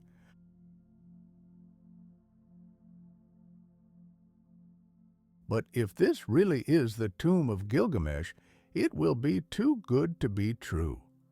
It's important to note that the team of researchers in Uruk used cutting-edge magnetometer technology to search for buried objects and the remains of ancient structures. However, political instability forced them to curtail their work and leave the country. Nevertheless, even the part of Uruk they managed to map confirmed many details described in the Epic of Gilgamesh. This suggests that a significant portion of this ancient story is based on real events, albeit with some mythological assumptions. One section of the epic, for example, tells of a great flood, which strikingly echoes the biblical story of Noah and his ark. This testifies to the incredible antiquity of the story itself.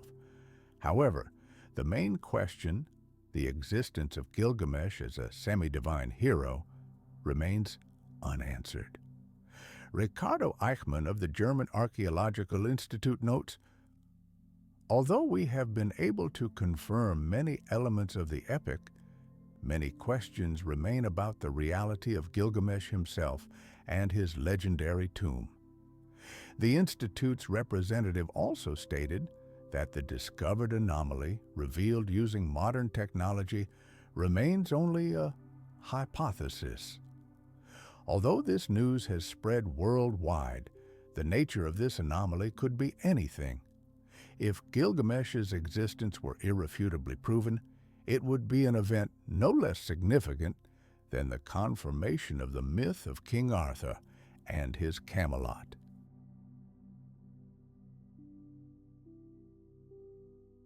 In such cases, the line between myth and reality becomes almost indistinguishable. However, history knows of cases where myths have become reality. For example, the Xia dynasty, long considered the first dynasty of China, was considered merely a beautiful legend until archaeologists found evidence of its existence.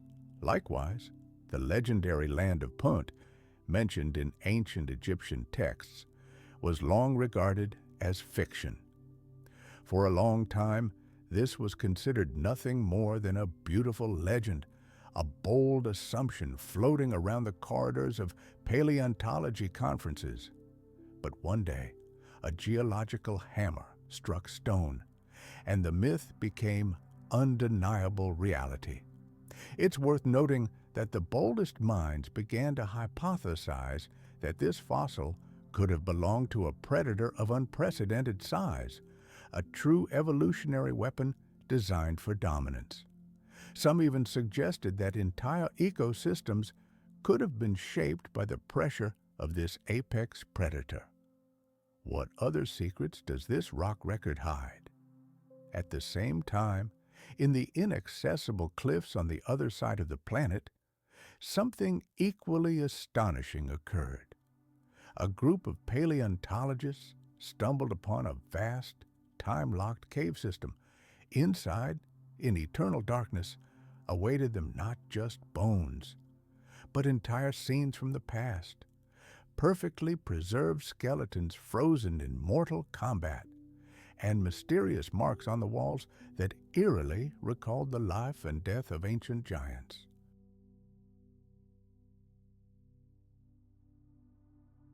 This natural mausoleum possessed unique preservation conditions, as if an invisible barrier had protected the site from destruction for millions of years. When scientists finally penetrated, they discovered something akin to a natural hologram, imprints of soft tissue and skin that allow them to recreate the appearance of these creatures with incredible accuracy. However, scientific institutions, along with government agencies, immediately classified access to this territory, fueling numerous rumors of a cover-up of discoveries that could revolutionize our understanding of evolution. Despite this, the fact remains: this place does exist. Many researchers have begun to wonder about a possible connection between the discovery of the new apex predator and this unique cave ecosystem. Both discoveries raise numerous questions and point to the existence of entire worlds we never even suspected. Interestingly, both events, separated by thousands of kilometers, shed light on the same era, the end of the Cretaceous period, shortly before the Great Extinction. These locations were placed under strict control, as if someone were trying to hide an entire chapter from our planet's forgotten past. No less intriguing is the story of the Great Migration that began approximately 75 million years ago.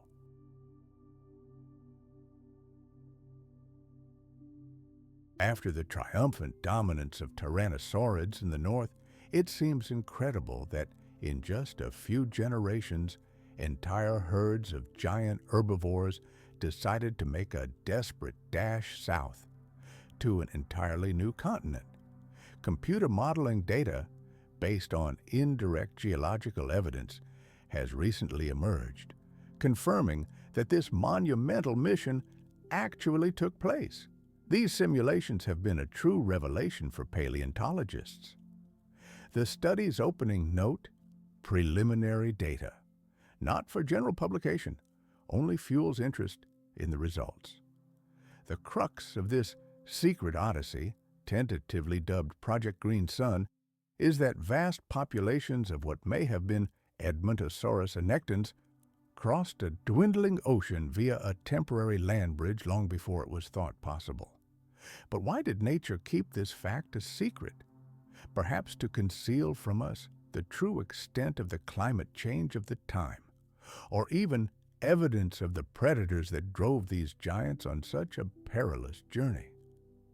Meanwhile, some staunch skeptics believe the entire migration story is a fabrication. They argue that the fossils found on the southern continent appear too well preserved for animals to have survived such a grueling journey. If they had truly traveled thousands of kilometers through storms and droughts, their bones would have shown signs of exhaustion and trauma,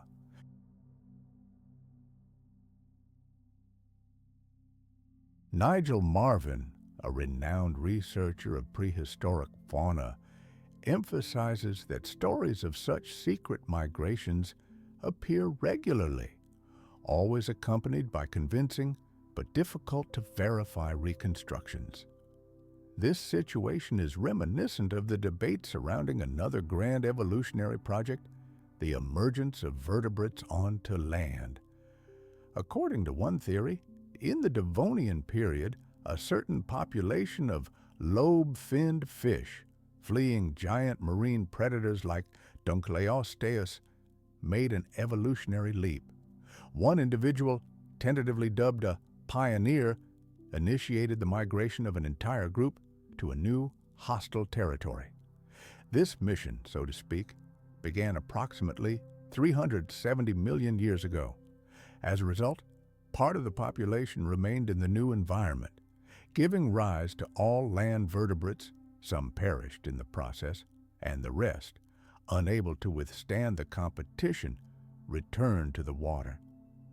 Unfortunately, there is no direct and indisputable evidence to support this scenario. Moreover, the paleontological community sometimes accidentally loses the most important finds.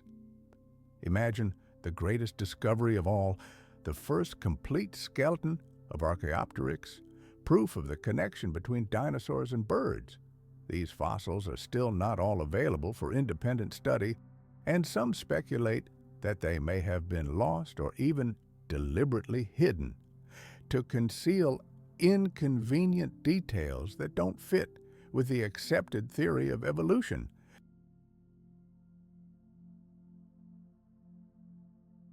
Nevertheless, a tireless group of science journalists continued to ask questions. How did this happen? In 2006, news broke of the disappearance of unique specimens from a private collection. In response, the scientific community launched a massive search. Museum storage facilities, old archives, and even university basements were scoured. Just when the search team was close to admitting defeat, a miracle occurred. Old field diaries indicated that one of the expedition's assistants had made several detailed plaster casts of the find before sending it off. This marked a real breakthrough in solving the mystery of the missing fossils. A team of researchers found a descendant of that very assistant who clearly remembered his grandfather's stories about the expedition and how the casts were stored in an old laboratory. They even discovered the equipment used to make the casts. However, a problem arose. The plaster had become brittle over time and was beginning to disintegrate. To stabilize it, they had to use special polymer compounds in a vacuum chamber. The scientists planned to strengthen the fragile copies and recreate a digital 3D model from them. But when the crucial moment arrived, disaster struck. Scanning revealed that the casts were so badly damaged that the structural details of the feathers and bones were lost forever. It was as if this crucial link in evolution had never existed. As the investigation dragged on, the situation became increasingly bizarre.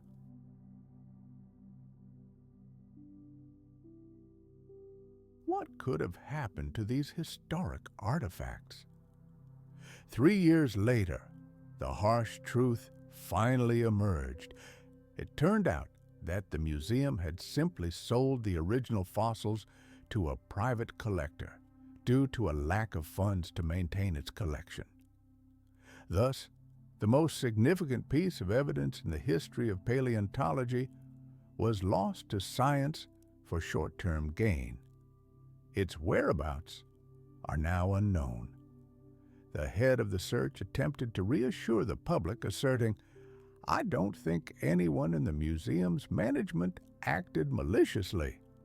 However, this assertion is questionable, especially given the loss of priceless evidence of one of the most significant moments in the history of life on Earth.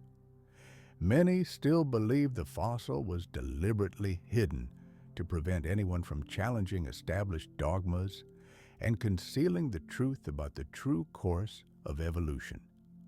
Proponents of alternative theories greeted the news with delight. In an attempt to atone for their blunder, the scientific community offered something of a consolation prize. They turned to special effects studios to recreate the appearance of Archaeopteryx based on the available data. When history's most valuable artifact is lost, it's logical to turn to the team that created the dinosaurs for Jurassic Park. But the situation becomes even more mysterious. Those who took on the restoration found themselves in the museum's vast archives, like Indiana Jones in search of the lost Ark.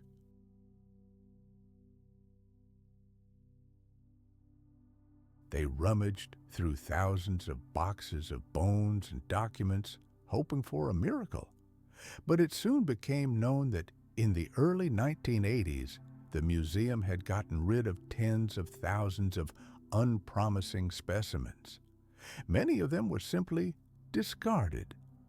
Gone were not only the Archaeopteryx casts, but also over 10,000 other fossils from the earliest days of paleontology. The official reason was to make room for new acquisitions. New shelving was never purchased. The unofficial version is that something was hidden from the public because the original specimens were lost. The reconstruction team could only work with low-quality photographs and old sketches. To enhance the images, digital restoration specialists were brought in. These experts used over 100 computers to clean up the material, reduce noise, and enhance clarity. As a result, the ancient creature's appearance has improved, but it will never achieve the level of detail the original could have provided. This raises the question, will humanity ever see the real Archaeopteryx? Now let's step back into the world of the dinosaurs themselves and imagine the amazing phenomena they witnessed. What happened when they encountered something inexplicable? Seeing a strange light in the sky is one thing, but what would it be like to be a giant lizard and witness a meteorite fall or a supervolcano eruption? Nature and evolution have always sought to keep these events a mystery, leaving us only hints in the rock layers.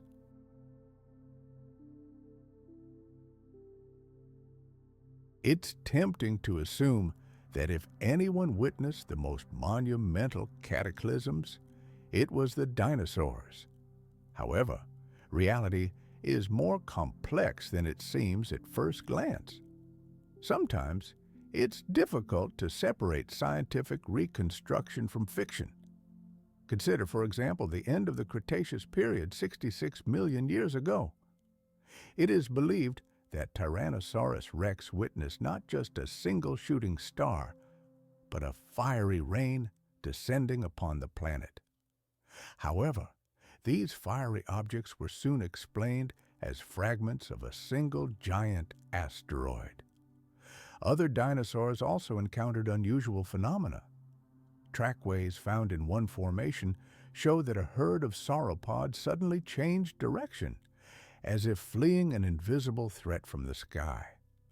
When scientists attempted to publish this data, editors of scientific journals warned them that such an interpretation might not be accepted by the scientific community. The fact is, scientific explanations for such events often diverge from the dramatic hypotheses that the general public expects. It will be interesting to see how paleontology will unravel these mysteries in the future. The human imagination has always reached for the stars, giving birth to the most incredible legends. One such story was unleashed by science fiction writer Otto Binder. He claimed that the legendary Neil Armstrong, the first man on the moon, witnessed the appearance of unidentified flying objects during his historic Apollo 11 mission.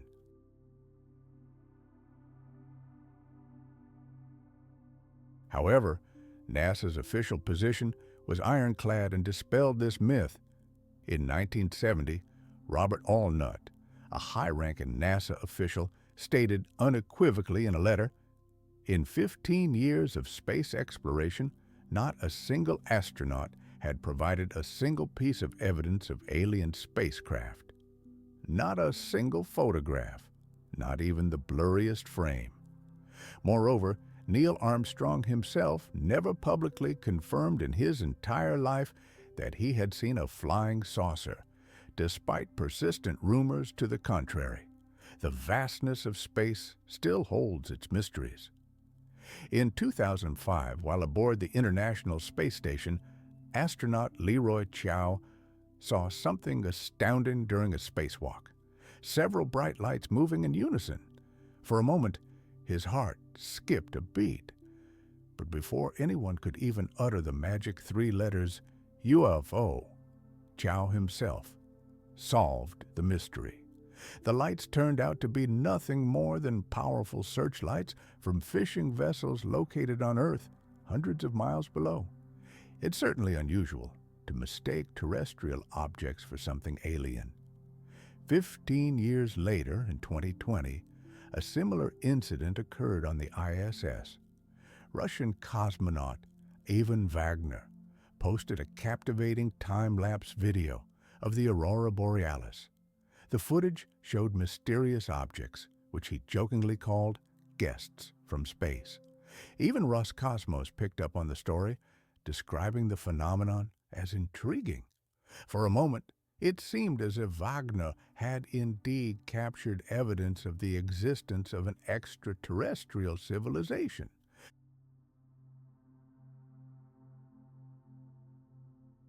But this raises a logical question. Why does NASA, according to rumors, constantly urge its astronauts to remain silent when they see something out of the ordinary in space? Perhaps there's some kind of non-disclosure agreement that forces them to take the universe's most terrifying secrets to their graves. However, the wave of interest usually subsides as soon as it turns out that the mysterious lights turn out to be satellites or ordinary space debris. Each such observation turns into disappointment when the mystery turns out to be just an optical illusion. But who knows? Perhaps among the hundreds of such cases, there really is one hidden instance of us encountering visitors from another world. Now let's travel from the cold depths of space to the distant, almost unimaginable past of our planet.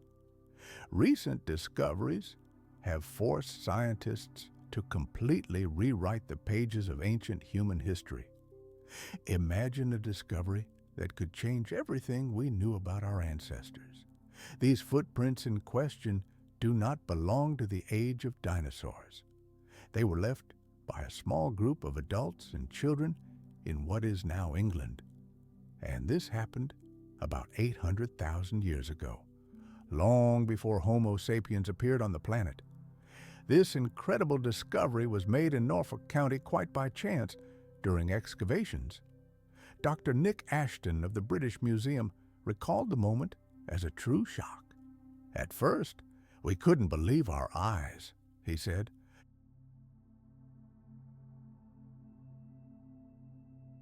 "But when we carefully scraped away the remaining sand and washed away the seawater, there was no doubt. Before us were depressions that looked remarkably like human footprints." Thus, Dr. Ashton's team discovered the oldest human footprints ever found outside of Africa, and possibly the earliest evidence of human presence in northern Europe.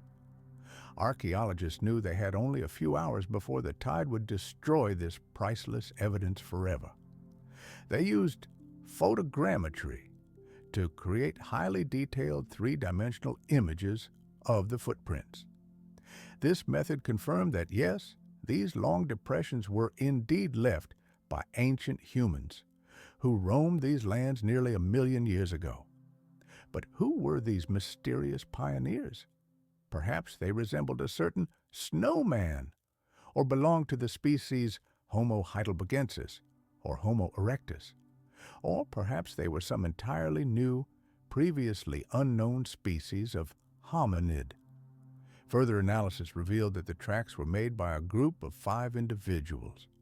Dr. Isabel de Groot of the University of Liverpool explained, the length of a foot typically accounts for about 15% of a person's total height. Based on this data, the researchers were able to calculate the approximate height of the creatures, from 90 centimeters to over 1.5 meters. The group included both adults and children, painting a picture of an entire family migrating in search of a better life.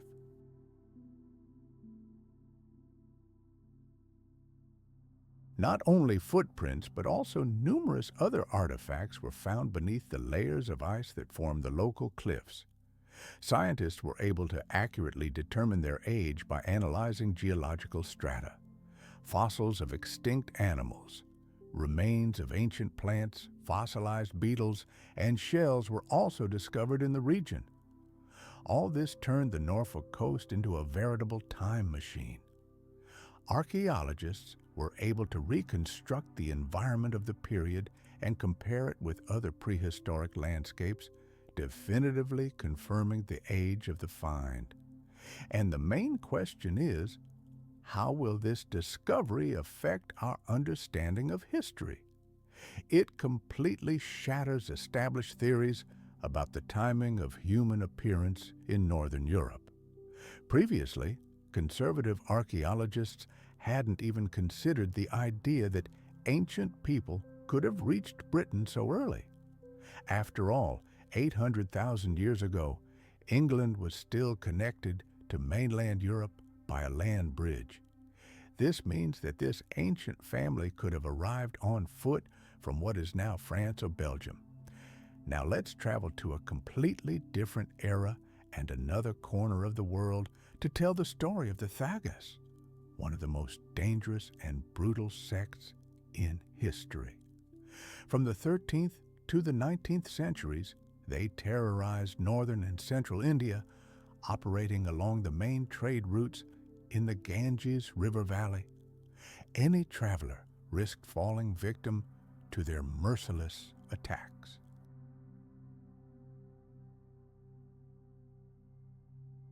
These gangs of cutthroats from ancient India sowed death and fear.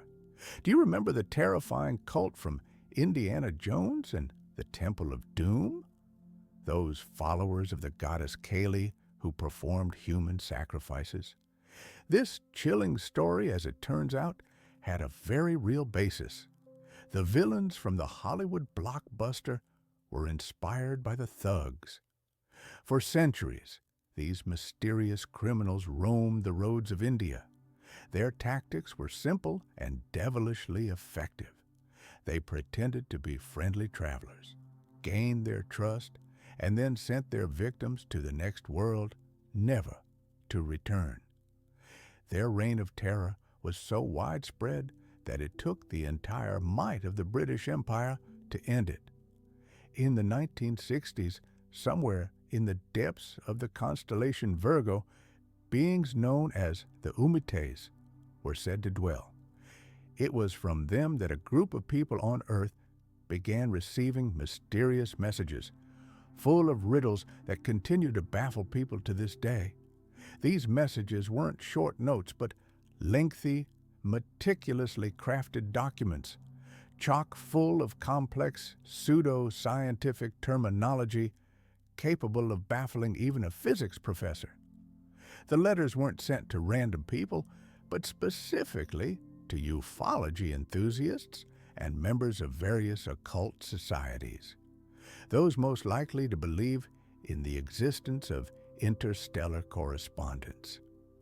This movement, dubbed Umism, quickly spread throughout Spain and France, attracting the attention of major media outlets.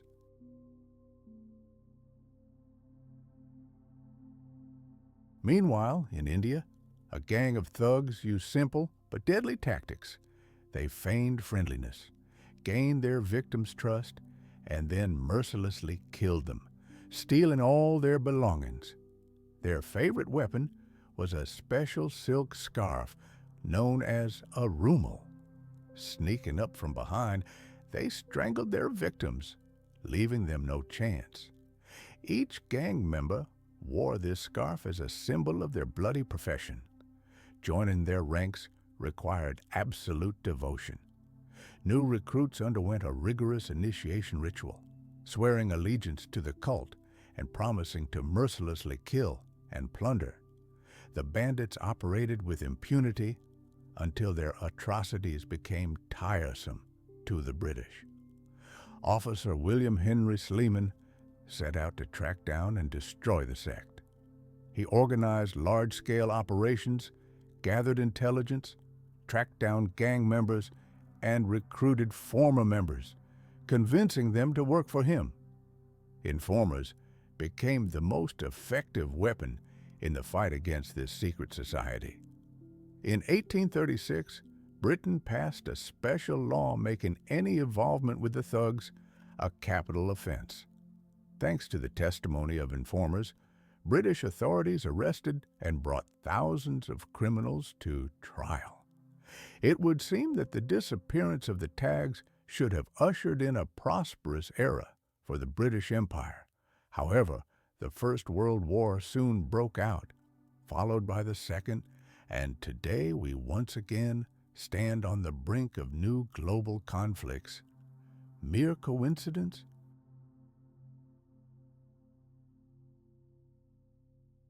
Perhaps the story of the planet Umo, with its mysterious letters and cosmic cult, reflects deeper processes occurring in our world. One of the key witnesses to those events was the Spaniard José Luis Jordan Peña. In 1966, he allegedly saw a UFO in Madrid. He described it as a massive, round craft on 3 legs, with a mysterious symbol on its lower body. Soon after, anonymous letters and rumors of mysterious aliens began to circulate throughout the country. Photos of this enigmatic object began appearing in the mailboxes of enthusiastic ufologists. Meanwhile, another Spaniard, Fernando Sesma Manzano, began receiving long typewritten messages from the Umites. They discussed complex scientific concepts, network theory, astrophysics, evolution, and even magnetohydrodynamics. Some researchers, such as the Frenchman Jean-Pierre Petit, claimed that these letters contained revolutionary scientific ideas. However, others, like the historian Mike Dash, noted that while the messages were far more convincing than most UFO hoaxes, they still fell short of Einstein's work and resembled more the plots of 1960s science fiction novels. One of the strangest aspects of Umism was its own language, a complex system of symbols and terms. Imagine trying to decipher a lost language, dead for tens of millions of years. What were the voices of the prehistoric world like? Paleontologists, like the best linguists, have been grappling with this mystery for decades.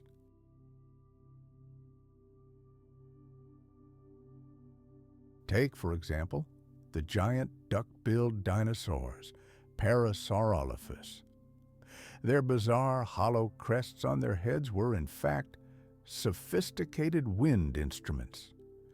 They communicated with one another by producing low-frequency booming roars that carried for kilometers through prehistoric forests.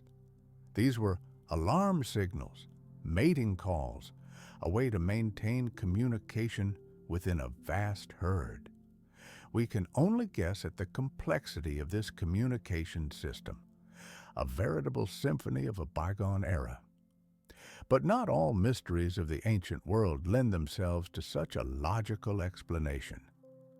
Let's travel back 70 million years to the Gobi Desert in what is now Mongolia.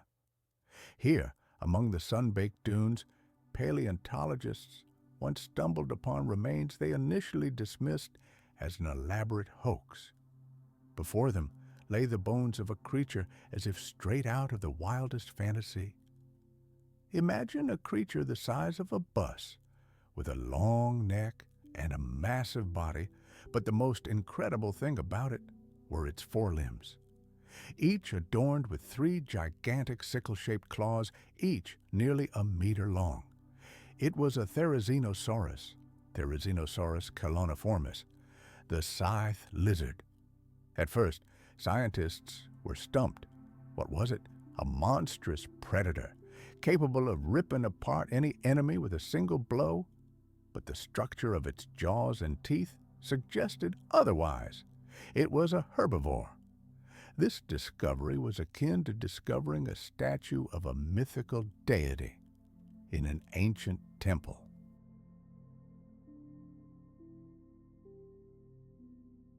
A figure that shatters all notions of reality. The Therizinosaurus's appearance directly defied the logic of evolution. Its body resembled a lumbering giant, and its clawed hands seemed to belong to some demonic creature from nightmares. It had features of birds, reptiles, and something entirely different, unearthly. It was as if nature itself had decided to conduct a mad experiment, creating a living paradox, a peaceful giant armed with the most deadly bladed weapon the planet had ever known. What hid behind this enigmatic appearance? What role did it play in its ecosystem? We can only recreate scenes from its life. Here it is, our giant, wandering through the undergrowth, its incredible claws pulling high branches toward itself to reach the lush foliage. But the peace of this world is fragile. Suddenly, a shadow appears from behind the rocks, a huge predator, its distant relative Tarbosaurus batar. A deadly confrontation begins. This is not just a battle between 2 animals, but a clash of 2 evolutionary paths. Tarbosaurus is the embodiment of brute force and the power of its bone-crushing jaws. Therizinosaurus is a defensive fortress, its claws glinting in the sun, promising a terrible fate to anyone who dares to come too close.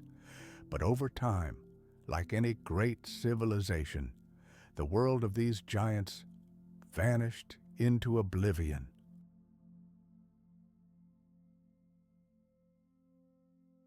Like a mysterious statue vanishing without a trace from a temple, Therizinosaurus and its contemporaries vanished from the face of the earth. What caused their disappearance? A giant asteroid impact, a changing climate, a chain reaction of extinctions? Their fate is one of the greatest mysteries of paleontology. They vanished, leaving behind only fossilized bones and endless questions. This mysterious disappearance only fuels our intrigue, compelling us to peer into the past again and again to understand what drama unfolded here at the end of the age of dinosaurs.